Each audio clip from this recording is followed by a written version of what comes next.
एका स्टार जर्नलिस्टनं पंचतारांकित न्यूज चॅनलवरती स्टार टीचर्स बद्दल कमेंट केलं. आता ती कमेंट योग्य होती की अयोग्य हा ज्याचा त्याचा समजून घेण्याचा प्रश्न आहे. पण मला काय वाटतं, बँकेमध्ये गेल्यावर एखादा माणूस आपल्याला शिकवतो की फॉर्म कसा भरायचा, सबमिट कसा करायचा, तर याच्यासाठी काय आपल्याला स्कूलमध्ये किंवा कॉलेजमध्ये बसून राहावं लागत नाही. आपण त्याचाही आभार मानतोच, त्याच्याकडूनही काहीतरी शिकतोच. म्हणजेच हे जे स्टार यूट्यूब टीचर्स आहेत अशी जी कमेंट होती त्यामध्येही आपण काही ना काहीतरी शिकतोच.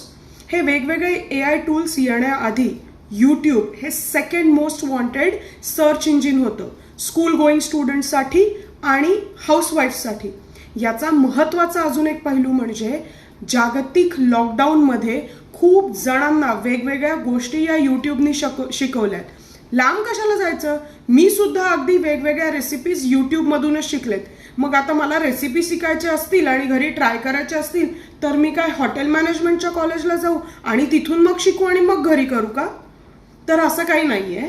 ज्या ठिकाणी आपलं स्किल क्लिअर होतंय, स्किल शिकायला मिळतंय, माहिती मिळतेय, घेण्यामध्ये काय हरकत आहे? हां, आता योग्य की अयोग्य हा ज्याचा त्याचा वैयक्तिक प्रश्न आहे. तर कोणीही व्ह्यूज मिळण्यासाठी, प्रसिद्धी मिळण्यासाठी कोणी काही करत नसतं. तर एक लक्षात घ्या, ज्यांना जेन्युअनली गोष्टी लोकांपर्यंत पोहोचवायच्या असतात त्याच्यासाठी हे मीडिया चॅनल्स आहेत.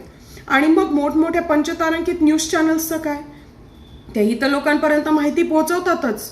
कदाचित ती बऱ्याचदा खरी असते किंवा खोटीही, हू नोज. मग आपण त्यांना काय म्हणतो का, star news channels, star journalist? एकदा विचार करा.